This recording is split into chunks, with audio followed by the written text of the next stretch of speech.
everyone. Just giving it 1 minute while people are joining.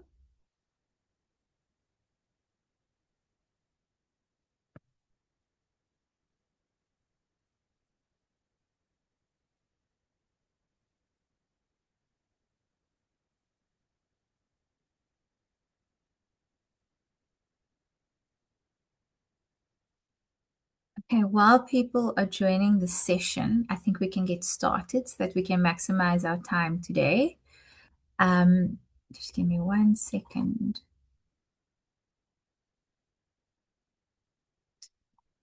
There we go. So good morning, good afternoon, and good evening, and welcome everyone. I'm Genevieve Haptrani. I'm the Community of Practice Lead for the GPI, and on behalf of the Global Parenting Initiative, it is a pleasure to welcome you to the first webinar in our Engaging Government for Sustainable Scale series. This series has been designed to bring together researchers, policymakers, practitioners, development partners, and development partners to explore one of the most important questions facing our field. And that is, how do we work effectively with governments to ensure that evidence-based parenting and family support programs reach children and families who need it most? So in the upcoming months, we'll explore lessons from around the world on scaling early childhood development, and that is this webinar today, followed by preventing violence against women and children, and then finally in the series, leveraging partnerships and networks to strengthen government leadership and sustainable implementation. So please keep an eye on our website, as well as all our other social media, so that you can stay ahead of when the next webinar will be. These conversations are also part of a journey towards the Global Ministerial Conference on Ending Violence Against Children, taking place later this year in Manila.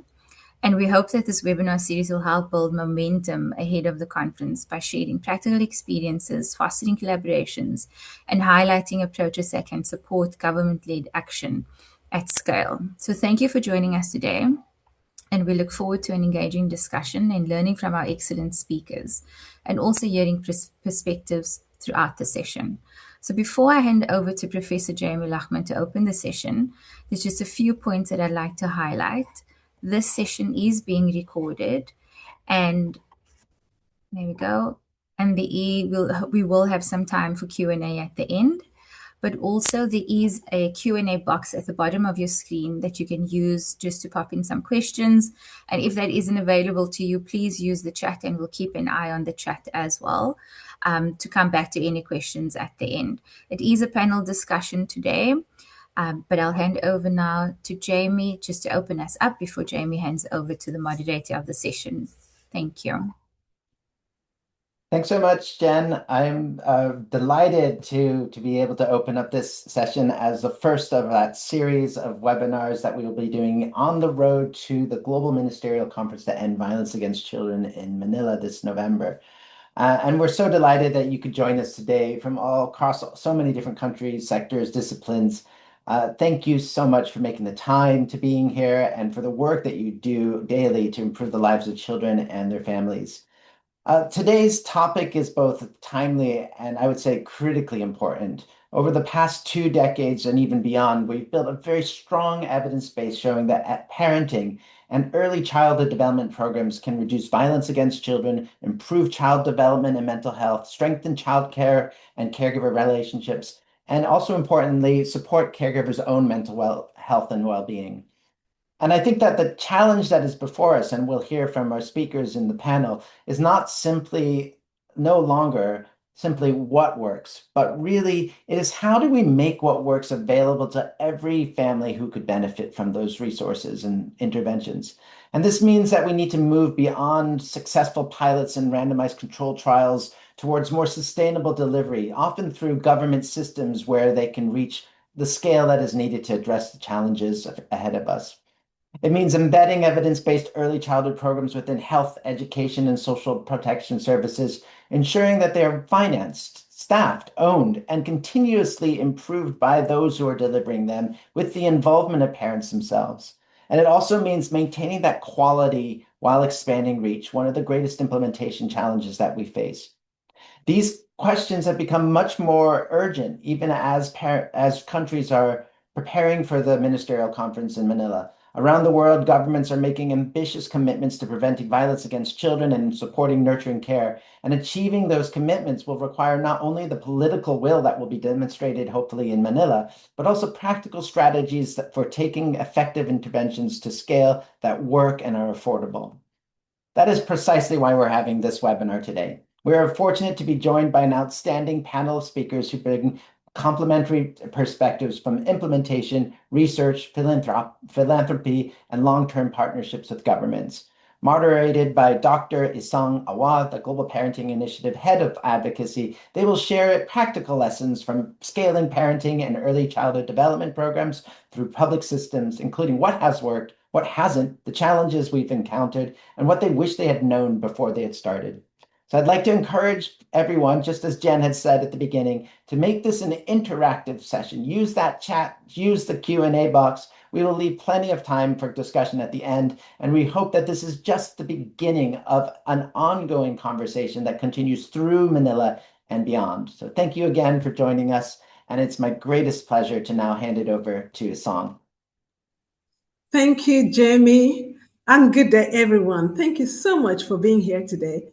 I'm thrilled to be moderating today's session, and I'm delighted to be joined by three outstanding speakers who bring perspectives from philanthropy, academia, and program implementation. Together, they will share lessons on building government partnerships, creating sustainable financing, and embedding evidence-based parenting support within national systems. Our first panelist today is Amy Varton, Program Manager at the Human Safety Net, the corporate foundation of the Generali Group. Amy co-manages a portfolio of early childhood development grants spanning 24 countries across Europe and Asia, supporting initiatives that strengthen outcomes for young children and their families. She brings a valuable donor perspective on building government partnerships and supporting sustainable scale. You're welcome, Amy. And then our second panelist today is Associate Professor Dr. Zainal bin Madan from University Putra, Malaysia. Dr. Zainal is the principal investigator of the Nogan Kasi Positive Parenting Program, an evidence-based early childhood parenting intervention implemented in collaboration with the Department of Community Development, that is KEMAS, under the Ministry of Rural and Regional Development, Malaysia. He will share with us important lessons on integrating parenting support within government systems. And our third panelist is Alison Naftalin, founder and chief executive officer of Lively Minds. Alison founded Lively Minds in 2008 following a trip to Ghana where she saw the complex challenges facing rural communities and huge opportunities for change. She spent several years living in Ghana and Uganda, working with mothers and children in rural communities to design, test, and optimize the program, and then later to work out how to scale it. Welcome, Dr. Zena, and welcome, Alison. To begin our conversation today, I'd like to invite each of our panelists to briefly introduce their organization and set the scene for the discussion. And I'll start with you, Alison. Could you tell us a little about Lively Minds, the work you do to support parents and young children, and why scaling parenting and early childhood development through government systems has become such an important part of your work? Over to you, Hi, Alison. thank you. Thanks, Isang, and thank you everyone for the opportunity to speak today on this fantastic panel and really important conversation. At Lively Minds, we believe that parents are the sleeping giants of early childhood development, but we also see that parents are really bypassed, particularly in the education sphere in the pre-primary years. So parents or government typically think that parents won't be interested in in supporting early learning and development, or that they can't be used. And at the same time, we realize that parents often feel that they are not capable of supporting children's learning and development. So parents in rural areas will typically say, I haven't been to school, I live in poverty, I don't have what it takes to support my child's development. So we at Lively Minds have developed models and programs designed to overcome these mindset barriers and to really activate the power of parents. So to transform parents into really capable, confident caregivers and really activate their potential to use their local resources, what already exists in their communities, so that they're not dependent on other people coming in or expensive materials. They can use what they have to power their children's development. So we spent a number of years working in communities in Ghana and Uganda to develop models and solutions. And then we've really spent the last 8 years working with governments. So we're working with the government of Ghana, Uganda, Ethiopia, and the Gambia to figure out how these solutions can be integrated and scaled within government systems. So I'll hand back to you, Sang. Cheryl, thank you so much. I really liked your emphasis on, supporting parents, because many parents feel like they do not have the resources or the knowledge or ability to really support their children. And I'm going to turn over to you now, Dr. Zena. Can you tell us a little about the Nongan Kasi program, the work you and your team are doing in Malaysia, and why scaling through government systems has been such a central part of your approach? Thank you very much, Isang, and thank you for inviting us from UPM to participate in this webinar. We are researcher from University Putra Malaysia, UPM, a leading research university in Malaysia that committed to conducting impactful research that benefits society. Our research team from Faculty of Human Ecology has developed the Naungan Kasih program, a parenting intervention designed for parents among preschool children in Malaysia.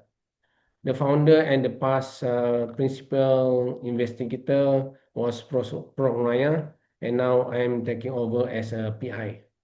The Naungan Kasih program is an evidence-based parenting program that initiative developed through a strategic collaboration between the Department of Community Development, we call it KEMAS, together with the University of Oxford, PNH, Parenting for Lifelong Health, UNICEF Malaysia, the National Population and Family Development Board, and the National Association of Social Workers, MHW. We acknowledge that generous support from our funders, funding funders, the Lego Foundation and the Human Safety Net. Our Naungan Kasih program designed for parents and caregivers of children aged 2 to 6 years old. And the primary objective of this Naungan Kasih is to strengthen the family institution to enhancing parent knowledge, skill, confidence in nurturing and guiding children, especially during the early years of development. And the Naungan Kasih program emphasizes on fostering parent-child relationship. This is part of our goal, promoting early childhood development, encouraging positive behavior and behavior management, and enhancing family safety and well-being. So we believe that working with the government is very crucial, especially on the preschool setting, because the critical development.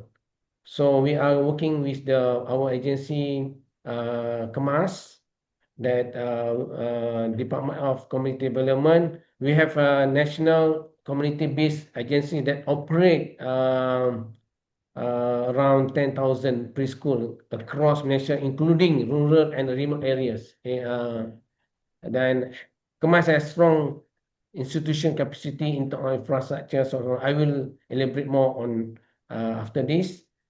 So we believe that strengthening parenting skill during the preschool can significantly improve the child well-being, enhance the school readiness, promote the healthy nutrition practice, and prevent child abuse and neglect by providing parents with positive parenting practice through our program, Naungan Kasih. Thank you very much. Sam. Thank you so much, Dr. Zena.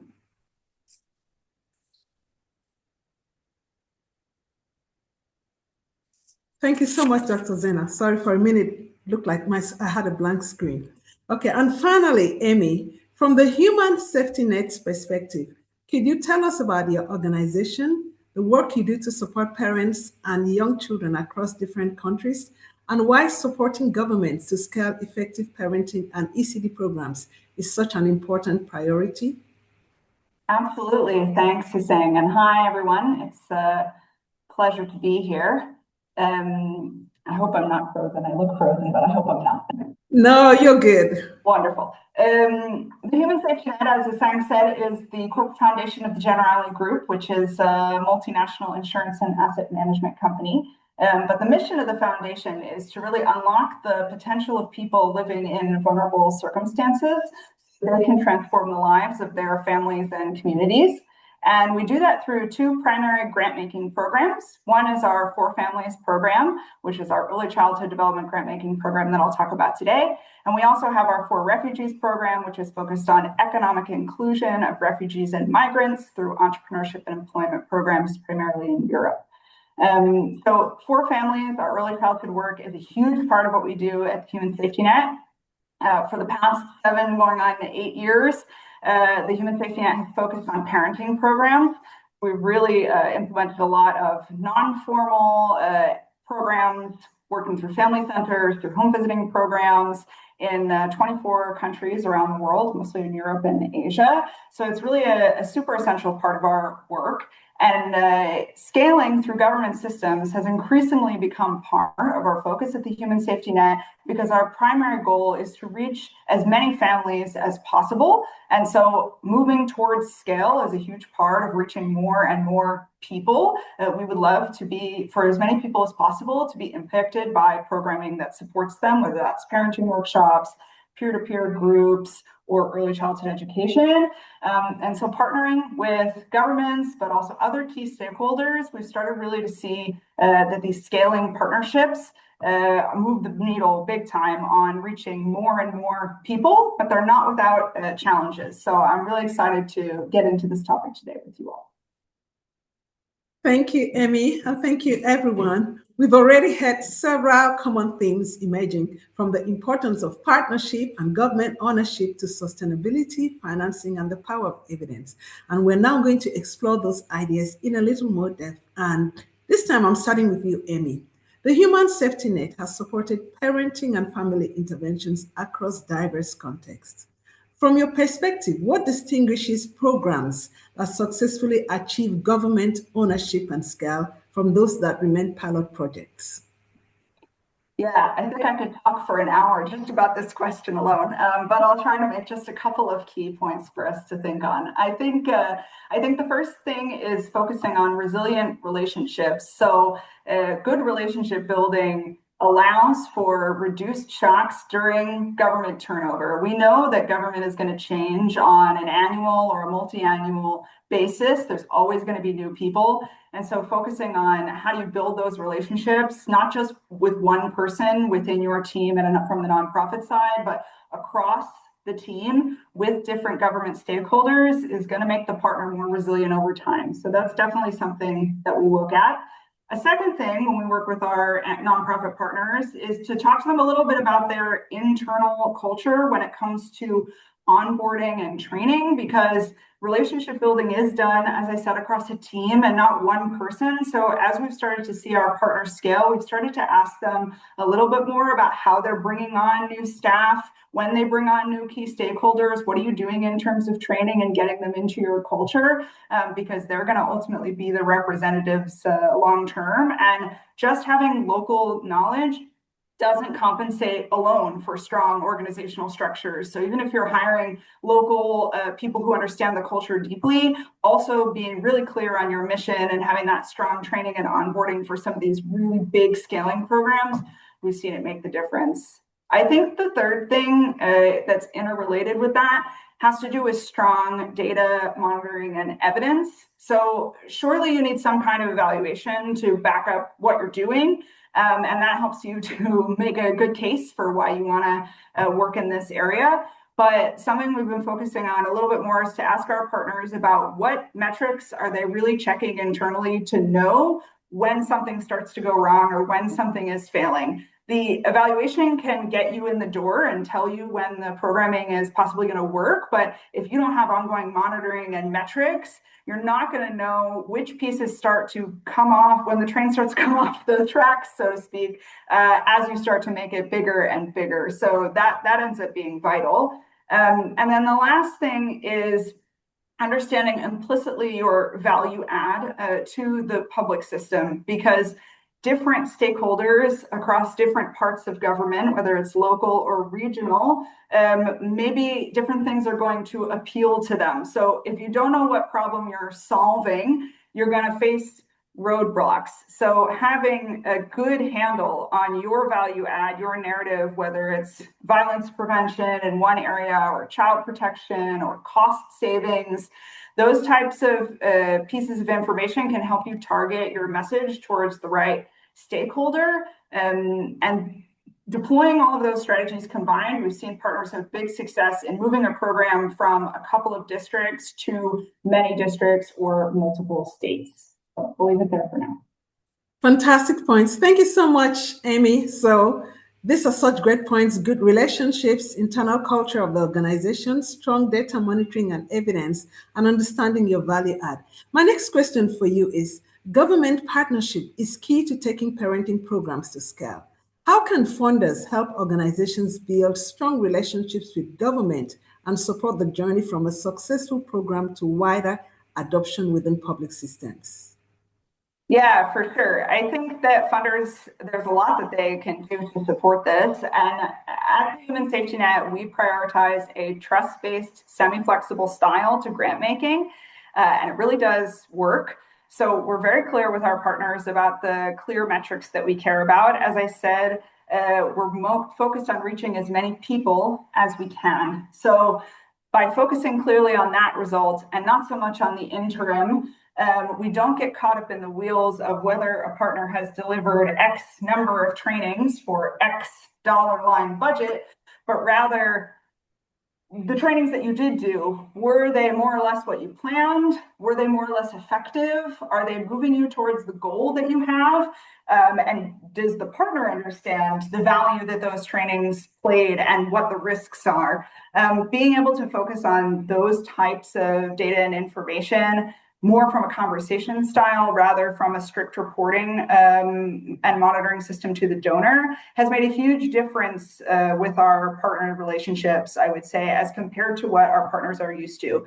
Frankly, it usually takes our partners some time to adjust to this style because a lot of donors are not operating in this style of monitoring, but it really works for us.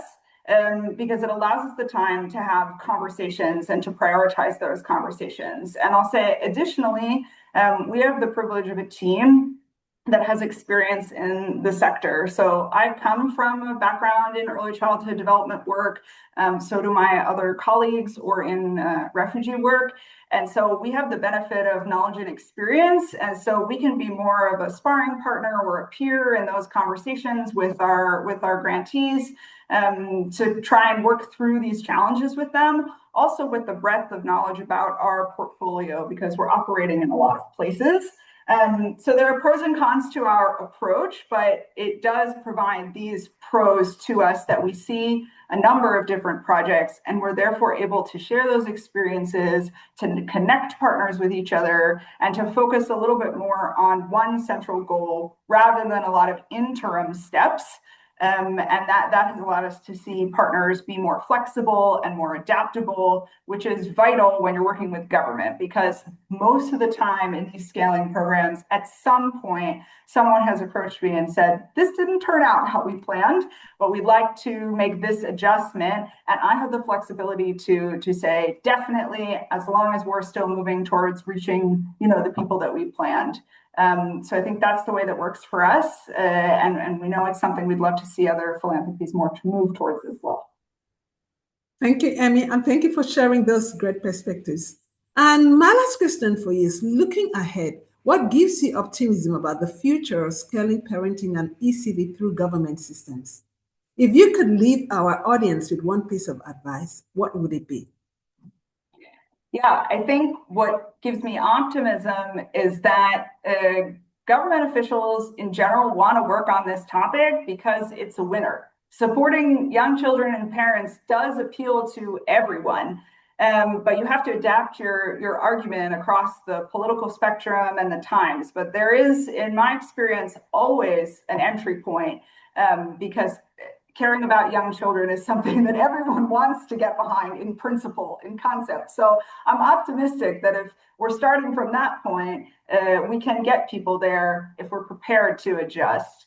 And in terms of advice, I think because no two donors and no two governments are the same, you always want to treat your approach as building blocks rather than a puzzle. So if you're always trying to put the same exact pieces together in one order to make a sort of square puzzle, along the way you might find that the pieces no longer fit. But if you treat your pieces as building blocks, your evidence, your model, your metrics, your relationships, there are a million ways to build a tower, and to get where you want to go. So being really clear on the long-term goal will help you to fit together your blocks, and reach as many families as possible with hopefully great programming, because there's no shortage of great programming out there.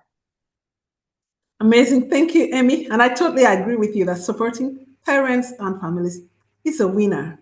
Okay, we're now going to turn to a country example that has successfully embedded evidence-based parenting within government systems. And I'm speaking now to you. My first question to Dr. Zainab is, Malaysia's experience with the Nohan Kasi program is an excellent example of working through government systems. Could you begin by telling us how this partnership started and what made government such a strong implementation partner? Thank you, Sang. As I mentioned earlier, our government partners is the Department of Community Development, KEMAS, a nationwide community-based agency that operates more than 10,000 preschools across Malaysia, including the rural and remote areas, and serving around 200,000 children aged 5 and 6 years old. So our collaboration is a very long collaboration, I think, because as academia, we need to do research, extension work, outreach program, some consultation. So our collaboration basically start with KEMAS, begin through to research. KEMAS hire us, our team, to conduct research to improving the quality of preschool education. So our research team work closely with the KEMAS to identify key challenge that face at the preschool at KEMAS, and recommend strategic plans to enhancing the quality of KEMAS preschool services. That's, I think, the game change, the quite substantive collaboration. Then this partnership also strengthened through a series of outreach initiatives, because this is KEMAS is community development. So we are involved in community development program, professional training for KEMAS preschool teachers. Some they invite us to give talk, some conduct some workshop. So this sustained collaborative effort build a strong relationship and trust with KEMAS, and which has instrumental in facilitating the agency to acceptance and support the implementation of the Naungan Kasi program. So why Department of Community Development, KEMAS? I will summarize with 4 points. First, there are proper structure, the HQ level until the state level, district level, and the community level. And then second, there are quite trained human resource among these preschool teacher. The third is facility for training, and the last one is on the political and community will. I will explain further on this. As KEMAS has very well established structure that start on the national headquarters, state, district, So at the district level, there are some supervisors and preschool teachers that employed and funded by the government. This to ensuring the strong implementation capacity and to make sure the sustainability, the Anangka Kasih program throughout the Kemas preschool, which is Kemas have high public demand due of the government funding, the trust of parents, and within the close local communities. Second, about human resource, Kemas have dedicated training center facilities, dedicated training center that for the professional development. These well-equipped facilities located throughout Malaysia serve as a training of trainers and center for non-Kasih master training, as well as training for non-Kasih program among facilitators. This in-kind support significantly reduce program implementation costs while strengthening the long-term sustainability and scalable of the Naungan Kasih. So UPM role basically is to train Naungan Kasih master trainer. We call it JU. In local, we call Jurulatih Utama JU, who are selected from Kemas preschool supervisors and some experienced teachers across each parliamentary constituency. So today and through current implementation phase, Kemas UPM will train around 300 master trainer, and each master trainer responsible for training is around 20 facilitators. Is among Kemas preschool teachers at the parliamentary constituencies, and in total, we expect that 5,500 facilitators being trained to deliver the program to the parent at their own preschool. And each facilitator will conduct the program for at least 15 parents, or some places more, and some places maybe less than 15. We expect that 2000 this year and next year, around 80,000 parents will get benefit from the Naungan Kasih program. And then for full pledge until 2028, we expect that this will implement nationwide and expected to reach around 10,500 school, Kemas preschool, and can benefit 150,000 parents annually. And the most important thing is the TOT facilitator and engineering program is fully funded by the Kemas. It showed that demonstrating the government's strong commitment to program in long-term implementation. So beyond this preschool education, the last point is Kemas also serve as community agency in the rural areas. So this is some sort of catalyst community empowerment. And Kemas preschool not only support by the teachers but the local community leaders and parents who serve as a preschool, and there are some committee at the preschool. This strong combination between government commitment, community ownership, local leaders creates the political and community will that needed to implement Naungan Kasih in a structured and sustainable.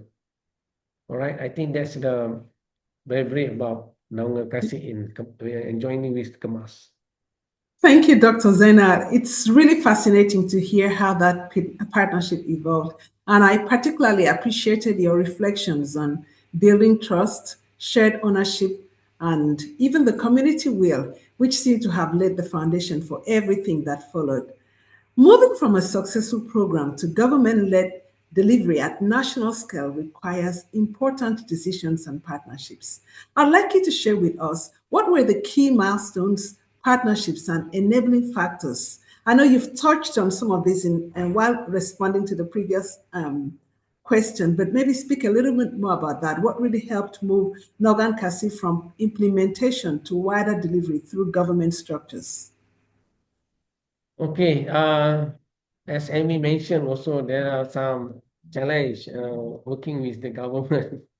We also facing this challenge, especially working this government requires some hierarchies and bureaucratic process, and we need to be diplomacy, patient, and always maintain a mutual respect between um, yes, although we are G to G, government to government, UPM as a part of public university, KEMAS is government agency, but need to respect them. So our engagement with KEMAS begin in 2022 by meeting with the top management. This is some crucial to understand their priorities and identify how UPM expert could have addressed this need. This collaborative approach, we thanks that were received by the KEMAS top management. And then I think we need to thank to Prof. Jamie, the involvement of Prof. Jamie from the University of Oxford. I need to tell this. Further strengthen KEMAS confidence in partnership through a series of courtesy visit and high-level discussion with Director General of this Department of Community Development, or KEMAS. Thanks, Jamie. And recognizing, second, we need to recognize that KEMAS already have their own parenting program. So our UPM researcher first reviewed the existing KEMAS parenting program, then we adopted a co-design approach, actively involving KEMAS officers, preschooler, teacher to adapting and developing the Naungan Kasih program. This mutual and collaborative process make a strong sense of ownership, commitment, and belonging among the KEMAS personnel. And then this is on the top management story. We have need to discuss on the operational part. The operation, we have the director. That's why the bureaucratic and the hierarchy. Director of Early Childhood Education. We need to plan the program, how to implement at state level, district level, and then how can yes, about the timeline, and then at this state level we need to contact the director at the state level, and then this supervisor from the district. Another important things notes is this is some about the scaling part. Before that, we are generating some robust evidence through pilot study and followed by RCT, randomized control trial, that demonstrate program the effective to the teachers, parents, children. I think this is critical. This evidence was critical to gaining confidence to the top level management, the policy makers, because we have some evidence-based program now. Then we have a very strong and very good program that ultimately that this finding can support adoption of non process. And also the program also empower the teachers to, I think there's also the some key milestone that have been factors. We also not also to train the parents, but to capacity building among teachers. Thank you, Dr. Zenar. Thank you so much for sharing this. I know, if I allow you, you have many other points. And hopefully when it comes to the Q&A period section, you'll have time to share more with us. But for the last question, I just want you to tell us briefly the most important lessons that other governments can learn from Malaysia's scale-up journey when seeking to integrate evidence-based parenting support into their early childhood systems, especially when they want to achieve sustainable national scale. Yes, I think uh, our key lesson from this successful or building some government partnership, first need to establish and nurture the win-win relationship. The successful partnership are built with trust, mutual respect, shared goal, rather than approaching government that we have program you need to implement. So we work with smart as equal partners by understanding the priorities and demonstrate how could Nangokase can help achieve their objective and creating the values for both parties, UPM and Kemas. Second, we need to understand the system and engage the right people. Government also operate, as Amy mentioned, or Isang mentioned, that there are defined structure and process. We need to understand who make the decision, identify the key stakeholder at what level, engage with the right personnel, from the top until to the operational part, the frontliner staff who oversee the implementation. We need to what we call engage and continuous discuss and talk with them. And then there are some we learned that there are some value both top down leadership and bottom up ownership. Okay, for top-down leadership, strong leadership from senior government is essential in terms of policy support, resource allocation, and institution commitment. This equally important is engagement to bottom up to engage with the supervisor, teachers, local officers who are responsible to delivering this program. So there are top down and bottom up process. The fourth one involve partner throughout the journey. Partnership should engage, involve partner during the design, adaptation, implementation, monitoring, and evaluation. This provide the regular updates and share progress and evidence. And then the last one, I think, be persistent and resilient.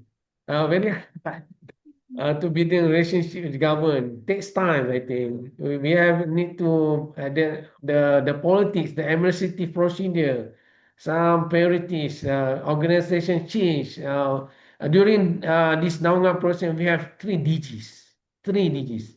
Every DGs we need to start again to engage, advocate, give some persuade, and invite.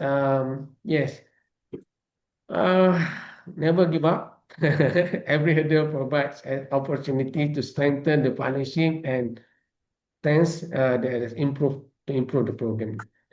So our ultimate goal is parents get benefit.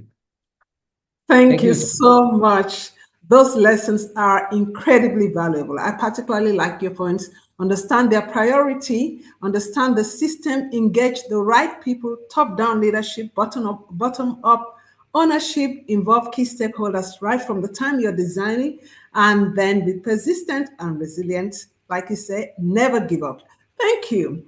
We've heard about the importance of philanthropy and government partnerships, and now I'd like to turn to another remarkable example of scaling through government systems. And now I'm turning to Alison from Lively Minds. Alison, Lively Minds has become a global leader in demonstrating that high quality ECD programs can be delivered at scale through government systems by working with parents. How did you convince government to focus on parents? Thanks, Isang. So I think what we had to do was, first of all, we had to really understand what would I guess, the pushbacks be, what would the reservations be from government?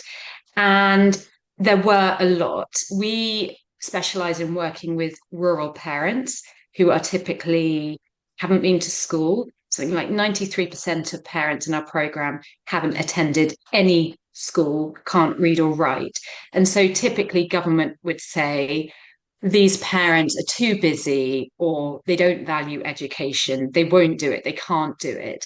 And so we have to be prepared for that, and we have to persuade government to alter their views.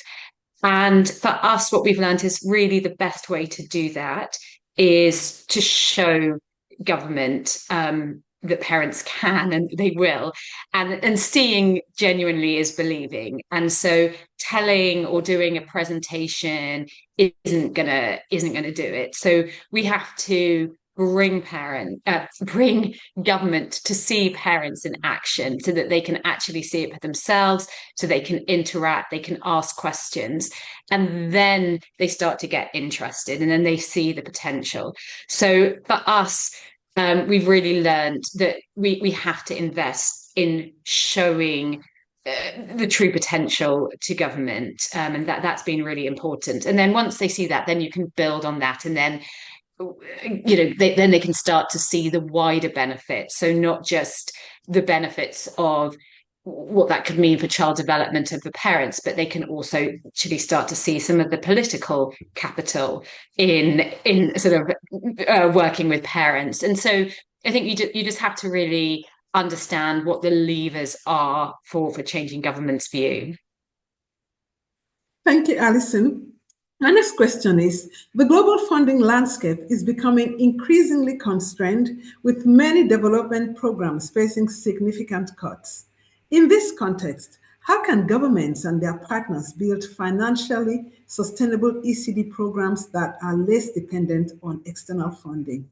And a follow-up question is, what lessons has Lively Minds learned about securing long-term government investment and ownership? Yes, a lot to unpack there.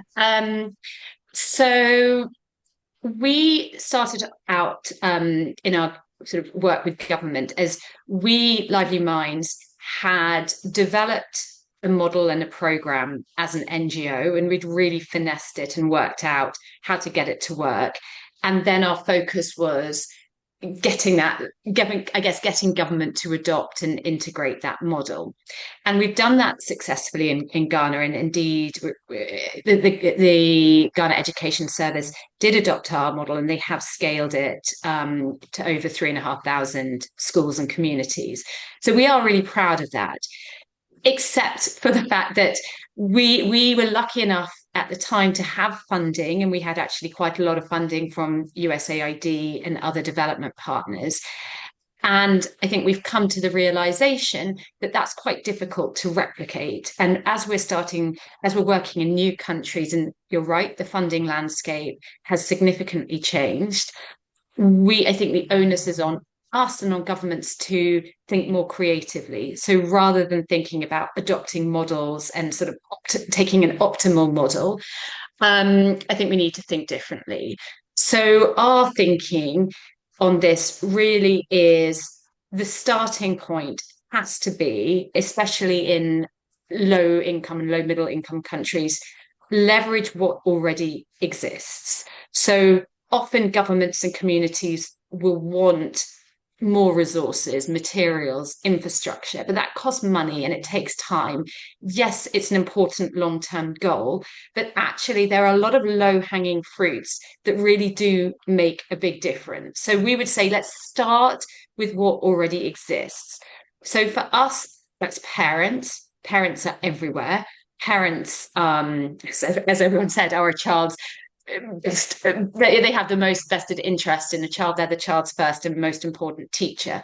So if you can really reach parents, support parents where they are, there are so many things that can be done without the need for infrastructure, without the need for materials. So let's start there. Now, that's not to say that's the complete solution, but it's an entry point. You can build on it.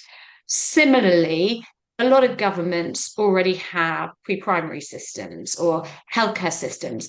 They can be used, they can be leveraged. They might not be sort of fully functional, but there are so many things that can be done with those systems. So we find often that governments have teachers or pre-primary teachers, but maybe the teachers are saying, we don't have enough resources, we don't have play materials, we don't have teaching learning materials. and they're kind of waiting for government to provide those. Rather, we'd say you don't need materials. Teachers and parents can make their own. You don't have to spend money. There are so many things in our own environments that can be used as learning materials. And the good thing about doing that is then the teachers, parents, whoever's using them, people would often rather use what they have made, what they have put their own heart and souls into making, than something that's been given to them.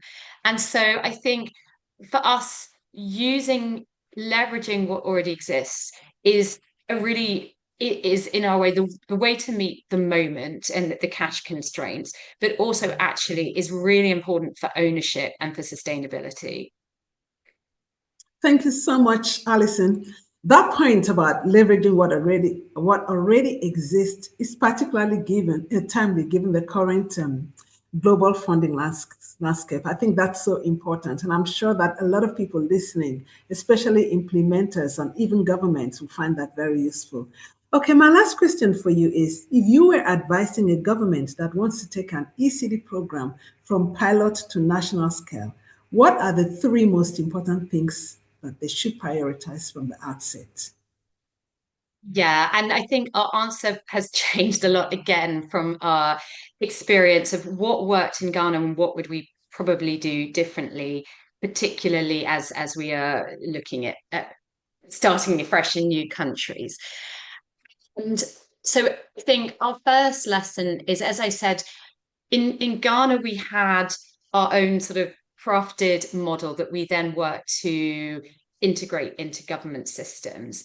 And at Lively Minds, we now believe the better and more sustainable approach is to actually design something from scratch with government based on the realities of what can actually be sustained and scaled at population level. And that's quite different. And generally, when we're talking about population level programs, they have to be really simple, really easy to operationalize, really kind of manageable. And so if you're relying on lots of supervision and lots of cool extra things that as an NGO you might have the capacity to do, but as government is going to be too much of a stretch, I think that makes it very difficult to achieve at scale. So I think start from sort of meet government, essentially meet the system where it is. So I think that's sort of the first thing. I think often in scaling, there are a lot of own goals and things that are done that really kind of get in the way of quality. So we've seen in a number of places where we work, just things like slow release of funds from ministries of finance, which then means there's huge long delays. So you might sort of get some of the way and you might do training of master trainers, but then it takes 3 months until you can actually sort of do the next round of cascade. And so suddenly you have all your operationally ready master trainers who then have a 3-month delay before they can actually implement. Therefore, there will be a loss of quality. And so some of these implementation sort of planning and processes, I think, really do interfere with quality. And so I think kind of getting everyone on board and really thinking through kind of what are the things that trip up quality. And it's not even the design, it's literally just some of these logistics. And I think this is where I think funders can really support as well. So I'd say a lot of the losses in quality have got actually nothing to do with the design or the plans. It's just sometimes these logistical implementation challenges come in. And so I think really try to avoid those is super important. Thank you, Alison. Those are wonderful practical recommendations. And I hope everyone listening has taken note because they provide an excellent roadmap for governments embarking on this journey. I'm going to skip the final question for each of our panelists because I don't think we have enough time to take the question, but I'm going to hand over to my colleague Genevieve because I see we have a number of questions from the audience. Jen, over to you at this point. Thank you so much, Isang, and thank you to the panelists again. So there are a few questions both in the Q&A section as well as in the chat, and I'm not sure if the panelists had a chance to have a look at it. Doesn't look like it yet. So we'll just take some time to go through some of the questions. I see Alison would like to answer one of the questions. So this one is from Zahir Abbas. How to integrate NCF pillars, that's positive parenting, parental well-being, early simulation, parenting coaching, and responsive caregiving into the ECD mission in one of the regional government of India. So Alison, over to you. Sorry to mess you up. I was actually planning to answer the one below that. Okay. Sorry. That's fine. Is there anybody that would like to answer Zahir's question before I hand over to Alison for the following question? Dr. Zanal or Amy? On the nurturing care framework pillars, I can take a stab Yes. at this one. Sure. Yeah, Thanks, Amy. I think it's challenging. The nurturing care framework applies to so many different areas of development, so it's a big expectation. It is difficult to tackle all of those things at once. I will say we work with some partners in India, so I know a little bit about this context, but this will be a light touch answer to India specifically.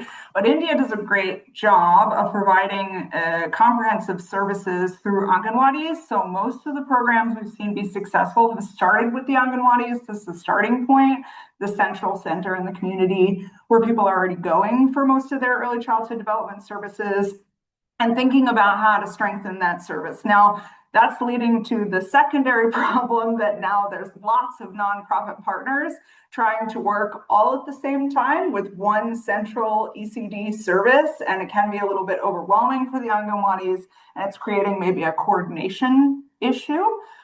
So you really need to think about what's happening in your specific state, in your specific district, what is the most urgent problem, and how can you collaborate with others? I think that sometimes we want to be the first solution to targeting every problem at once, but there are a lot of great models already out there, and oftentimes it's really thinking about how can I be, as I said, was saying, a value add to this specific situation, rather than designing something brand new from scratch. What's the real center of the problem?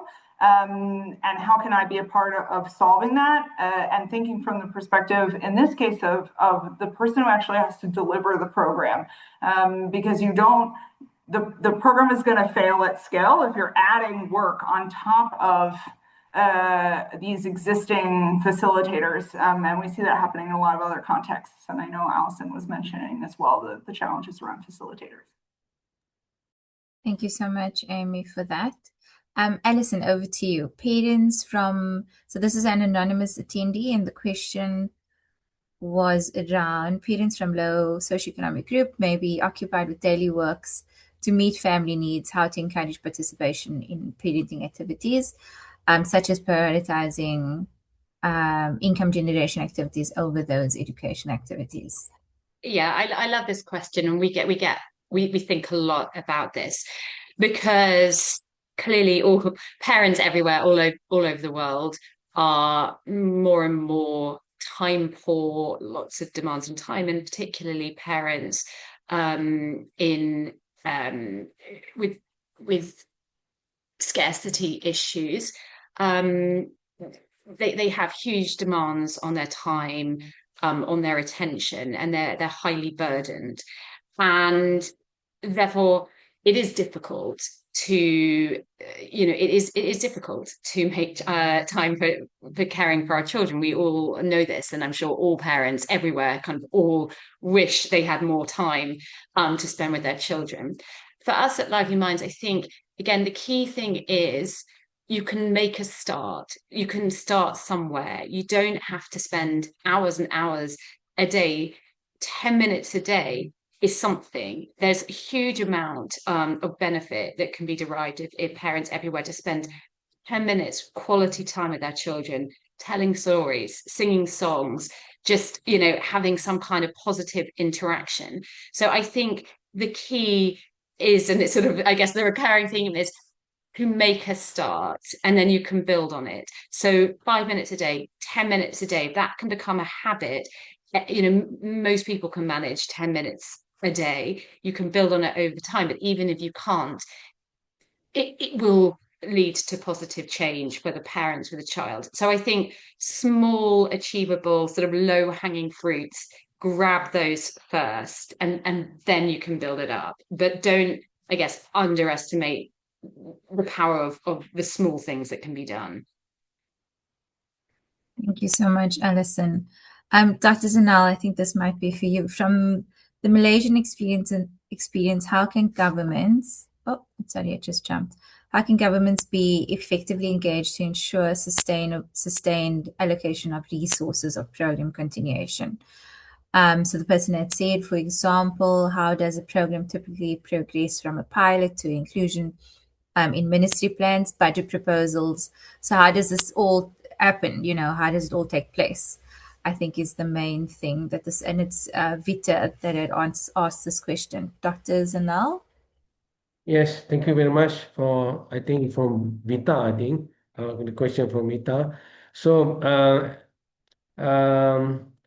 for our strategy is using the existing program. Kemas have the community development have called workshop for parenting program. There are some allocation from the headquarters throughout to the parliamentary constituency or district.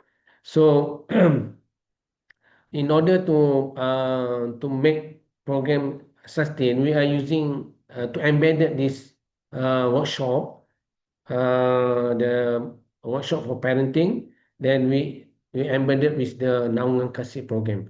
This is not totally new because there are some allocation and budget for this every year for this workshop program. So to make sure that that's why our strategy is using the existing program, then we embedded, and then there are no issue on in terms of allocation and funding. So they are using the existing one, but the improvised to the hybrid program. Our Naungan crisis is hybrid, in person, very minimum user around 2 or 3 hours, plus the Naungan Kasih text during you can download through app. Then the top management see that this is some very that can leverage more, and more parents can get benefit instead of using the workshop. The workshop is more towards very mass activities, more towards the knowledge, and then certain parents can involve. But through Naungan Kasih, we can get wider parents, and more parents get involved in this. So we are using the existing initiative or Kemas program. Thank you, Dr. Zanal. We have a few more questions. How can we reconcile positive parenting in a country where child abuse is rampant and violators are their parents? Child marriage is also a concern. So this is open to all on the panel. Any thoughts around this question?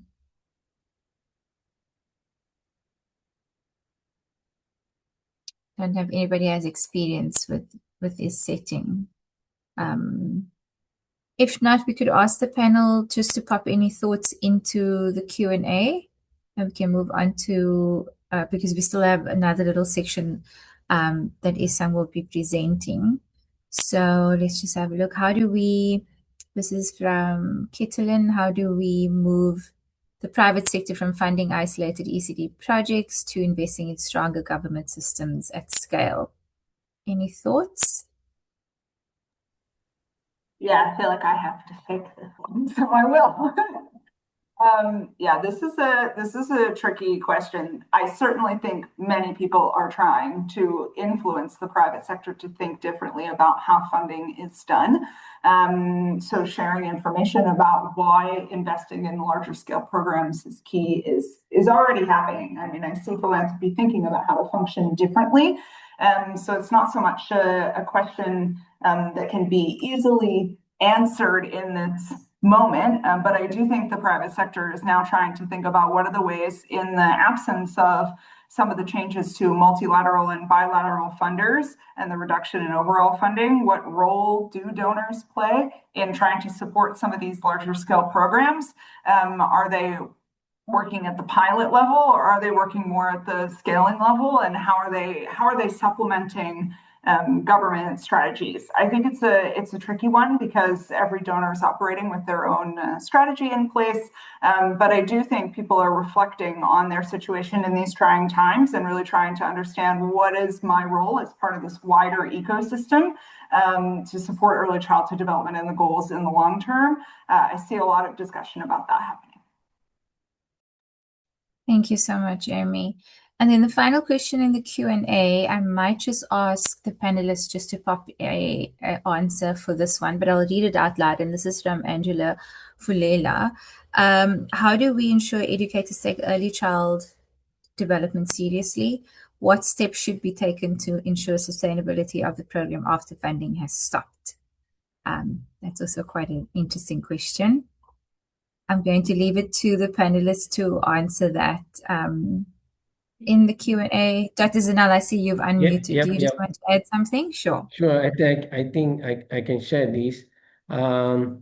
So basically, throughout this program, we try to convince to the educators that they also get the benefits. So because teachers also are parents, so they are through the training and then throughout this program, educators feel that this is not only for the parents but for theirs. So that makes a program that's not only the capacity building in terms of training to the parents, but to equip teachers also with parenting skills, knowledge, sort of thing. So in terms of next step to ensure sustainability, so at the first place for research part, we need to get funding from the funders, but that's why we are engaging continuously with the KEMAS top management to make sure that there are some allocation on this program. And then luckily we have can embedded this program throughout this parenting workshop program.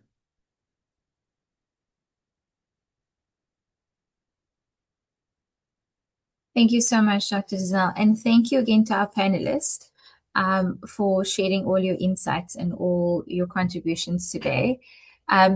If there are any additional questions, please reach out to us directly. I'm not sure if we were able to answer questions in the chat as well. There was a lot of discussion, a lot of things that come through in the chat. Maybe our panelists can have a look at that as well while Isang is presenting. Isang, over to you. Thank you, Jen. And before I share briefly about the second Global Ministerial Conference, I just want to join Jen and say thank you so much, Zainal, Amy, and Alison, for sharing your rich experiences and insights with us today. And thank you also to the audience. In the few minutes that we have left, I want to briefly speak about the second Global Ministerial Conference. So, Oh, did you just mute yourself, Isang? By accident? Yes. I'm so sorry about that, and thanks, Jen. We had the first Global Ministerial Conference in November 2024 in Bogota, Colombia. And this year, we are going to have the second Global Ministerial Conference, which will take place November 18 and 19 in Manila, Philippines, bringing together governments, UN agencies, civil society, researchers, donors, children, and young people to accelerate global action to end violence against children. The next slide, please.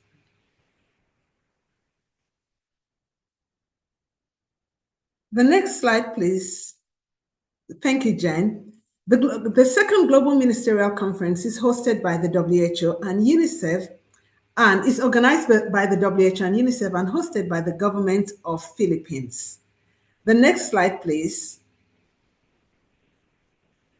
And as one of the world's leading forums on violence prevention, the conference provides a unique opportunity for countries to announce ambitious commitments, share progress, and strengthen partnerships to achieve the Sustainable Development Goal 16.2, which is ending all forms of violence against children.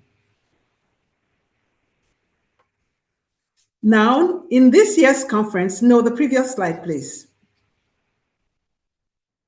The previous slide, please.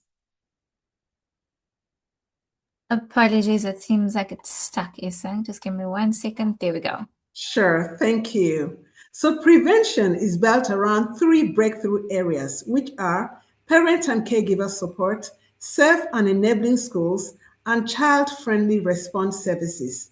Prevention is then strengthened across 3 frontiers: tech-facilitated harms, breaking cycles of violence in humanitarian and climate context. Then there's also financing and regional leadership that run across everything. The next slide, please. In addition to the main conference, which will be held on November 18 and 19, we will have satellite events, 9 satellite events in all, and the satellite events are independently organized events that will be held on November 16 and 17. I don't know how much of the screen you're able to see, but we have satellite events on parent and caregiver support that will be held on November 17 for as many as are able to join us. But even if you're not able to join us in Manila, there's a lot that you can do to promote and support the Global Ministerial Conference. I'm going to talk about that in the next slide. Before I get, the slide after this, but I want to mention that national preparatory processes will be held in different countries. So these are the sessions organized by countries with support from either the WHO or UNICEF, and it's during these sessions that country commitments and pledges are drafted and developed. So Manila is just going to be a pledging platform, a platform for governments and countries to announce their commitments, but the actual commitments are drafted during the national preparatory processes. And I want to, or sessions, and I really want to encourage as many as are on the call and have the opportunity to participate in the national preparatory sessions in their countries to please participate and share evidence to promote parent and caregiver support and contribute to drafting the country commitments and pledges and including parent and caregiver support in the pledges. The next slide, please. I think that's my last slide. And this slide has some actions that advocates can take. The first thing is to review existing national pledges and commitments. And you can get to the website of the Global Ministerial Conference to see previous or already existing national pledges and commitments, to see what pledge or commitment your country made in Bogota, review that, work with the governments to strengthen national commitments, and in reviewing that, identify gaps and see what could be done to improve the commitments. Other things you can do: participate in the national preparatory session in your country. I already talked about that in the previous slide. Track government commitments and preparation, develop shadow reports where necessary, raise awareness through media engagement, advocate for parenting support as a key prevention strategy, and advocate for civil society representation. This is optional. And I want to say that we're available to provide support. If you would like to, maybe engage with the media or work with your governments or participate in the national preparatory session, please reach out to us. We have resources to support you in whatever way you would like to promote. We have social media tiles, promote the Global Ministerial Conference, or promote or advocate one way or the other for parent and caregiver support. Thank you. And I see we have a minute left. And I just want to say again, thank you to everyone who joined us today. We hope the discussion has provided practical ideas and inspiration for your own work to strengthen parenting and early childhood development.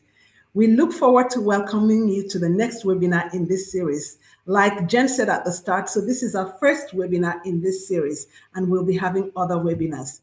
Thank you, everyone. Have a wonderful day. Thank you so much, Isang, and a big thank you to you as well for moderating our session today. I think it had really brought through a lot of insightful contributions from our panelists. So thank you again. And I've just put up when our next webinar will be. So please keep an eye out for the link to register, and you'll find that on our website. Thank you to everybody for joining today, and have a wonderful rest of your day.